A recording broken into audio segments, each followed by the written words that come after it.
Is this going to make me a communist? Is this going to make me a hard-boiled detective? Is this going to make me a good writer? Dashiell Hammett. I have a special relationship with Dashiell Hammett. He's dead, so it's not that much. It's a one-sided relationship. He died in 1961. And I discovered him in a used book bin. It was some kind of school event or something in Hawaii, in Kailua. And I was, I don't know, probably 10 or 12 or 13. Maybe I was even in high school already. I don't know. Probably not. I probably wasn't quite in high school yet. But anyway, I was just looking through these books, and there was a book with like a red cover and with bullets on it. That's all, just bullets. And it was called The Red Harvest. And I thought, that's kind of, I don't know. I'll take it, whatever. I had no idea what it was. And I got it home and I read that first line, that great opening line. It goes, let's see if I can put it together. It's the first time I heard Personville pronounced as Poisonville. I thought it was just some guy who said, who pronounced, boy, what was that line? I'll have to look it up. I typed in Ted Harvest instead of Red Harvest. Oh, there we go. I first heard Personville called Poisonville by a red-haired mucker named Hickey Dewey in the big ship in Butte. That's Butte, Montana. But there's more. Hold on. He also called his shirt a shoit. That was the great line, and I was hooked, and it was a great book. And then I went on to, discover a number of his other books, including the Maltese Falk and the the Thin Man, and then from there I went, of course, to Raymond Chandler and The Big Sleep and all these guys, and I discovered The Hard-Boiled Detective, and it was just amazing. And the thing is, and this is the same for both him and Chandler, they're actually comedians. They're like hard-boiled comedians. Like every line is like some kind of deep sarcasm, deep bite at himself and the people around him in society. And it's and he's just the hard-boiled detective. He goes through with a trench coat, and he looks very serious, but he's always cracking wise. He's always cracking a joke. I love that. He's the hard-boiled comedian, basically, is what Hammett was. And he discovered that. He got rich for a while doing it. He had movies. The Thin Man was made into a series, which is, very much about drinking, frankly. It's very funny. It's a little bit dated now, but if you look at the movies, the Nick and Nora movies, starting with The Thin Man, and then there's, I guess, The Thin Man Returns, all that stuff, they're hilariously funny. And it's like a screwball comedy detective series, which you got to be able to do that. That's not easy to do. I know, because I tried it and failed. So it's you got to be able to do that. And the famous scene, or my favorite scene, in the first Nick and Nora movie, the first Thin Man movie, is Nora comes in, and finds her husband in a bar, and he asks the bartender, he has like, I don't know, shot glasses, I think, in front of him, and he asks the bartender, how many of these things has he had? And the bartender says 10, and you're expecting, of course, her to get really upset, and drag her husband out of the bar, and says, and set me up the exact same number. Say, how many drinks have you had? This will make 6 martinis. All right. Will you bring me 5 more martinis? Leo, line them right up here. Yes, ma'am.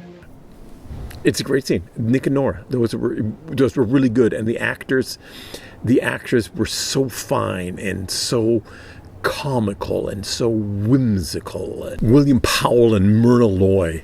What a great team, man! You don't have actors like that anymore. You see, the important thing is the rhythm. You must always have rhythm in your shaking. Now, in Manhattan, you shake to foxtrot time. A Bronx to two-step time. But a dry martini, you always shake to waltz time.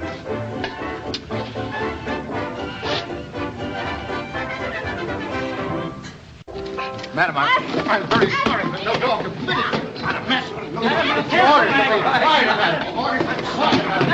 You cannot take the dog there. I'm not taking him, he's taking me. Are you hurt, madam?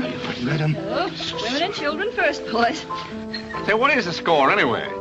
Oh, so it's you he was after. Hello, sugar. He's dragged me into every gin mill on the block. Yeah, I had him out this morning. I thought so. Oh, this is Tommy, my wife. How are you? How do you do? Tommy, I don't usually look like this. I've been Christmas shopping. Madam, I'm afraid we shall take the dog out. Oh, it's all right, Joe. It's all right. It's my dog. And, my wife. Well, you might have mentioned me first on the billing. The dog's well trained. He'll behave himself. It might bite somebody. No, he's all right. Look, lie down. Lie down. Stand up. And then, of course, I discovered, that Dashiell Hammett was then was a communist, or was at least a member of the Communist Party, and he was blacklisted, and he was pulled in front of Congress for a hearing, and he was told to name names, and he wouldn't name names. He admitted himself that he was a communist, but he would not name names, and he was sent to prison, and that's when his popularity completely cut off.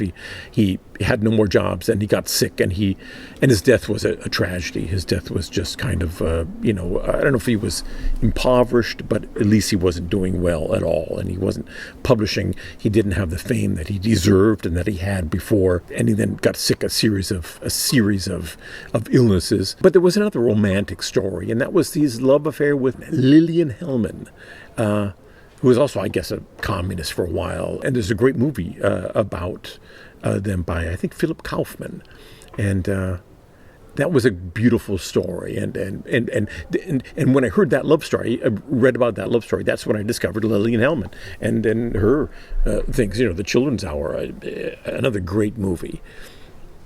Okay, anyway, so we're here to drink, my friends, and we're going to drink a Manhattan today, and it's going to be Dashiell Hammett's Manhattan.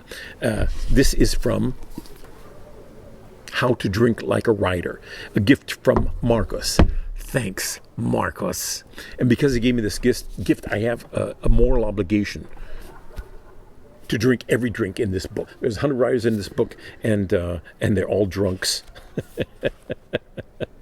And one of them, Dashiell Hammett, is associated with the Manhattan, which is basically a martini with whiskey instead of vodka or gin, specifically rye whiskey. And in the book, they're calling it the Thin Manhattan in honor of Mr. Hammett. And so, Mr. Hammett, I'm going to drink to you today. So I got here my rye. It's hard to get rye nowadays. This is Jim Beam, like a Jim Beam special edition. It's really difficult to get rye nowadays. It's out of fashion. I found in the internet, one maker of rye. They used to say, didn't they used to say that Canadian Club was rye, but it's not that rye anymore. But then out of nowhere, Jim Beam came up with a rye version, and I tried it just as straight as rye whiskey, and it's really good. Of course, I can't judge because I've never had rye before, but it's a good whiskey. I don't like Jim Beam, but this edition, rye, and another edition they have, which is called Devil's Cut. It's very dark, spicy bourbon. I like them both. They're really good. So there's this, and the only vermouth I could find is like kind of I don't know if that's a good vermouth or not, frankly. I think it looks like kind of like a generic vermouth. I'm not sure, but I could not find another one. And I have here Angostura bitters, and I have here a glass and ice and and I had a thing for stirring. And I have a cocktail shaker for stirring. This is to be stirred. Let's try it. 2 parts rye whiskey. 1 part vermouth.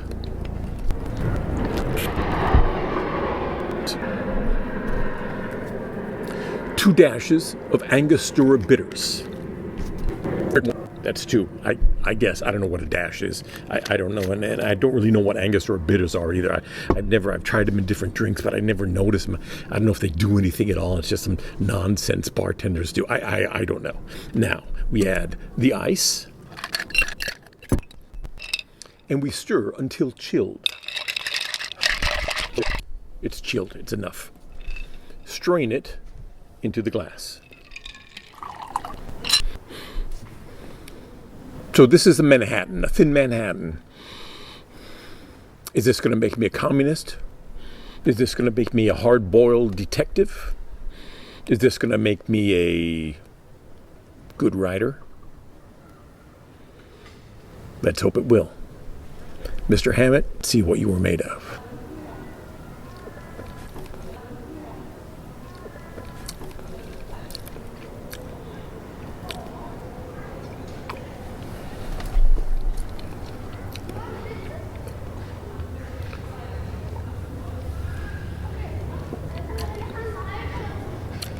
I don't know what to say about this. It's better than a martini. It's got a deep spice profile. It's that bitterness of the vermouth, and I think the Angostura bitters does actually do something. And the spiciness of the rye, it comes through.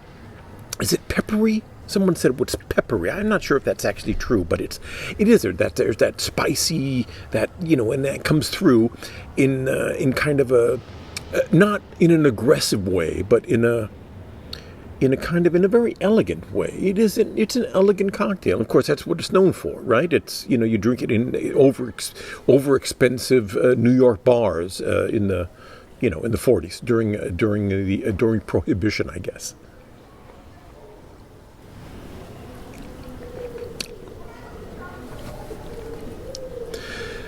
That bitterness is like the truth about life. It's this, life is bitter, has a bitter side to it, and then it has a certain sweetness to it too, because you're in a rich Manhattan bar drinking, but that life holds all kind of horrors and unfairness, and it has an elegance, because part of getting through life and conquering life and standing above life is not to let it get you down, but to go through it with uprightness, dignity, honor, and without taking yourself too seriously. Mr. Hammett, thank you for your writing and your life, for your honesty, for your passion for justice, for standing up for what you believed in, for being authentic, and for giving us some of the greatest writing and genre ever made, and for enriching my life personally. Now get out of here and let me drink.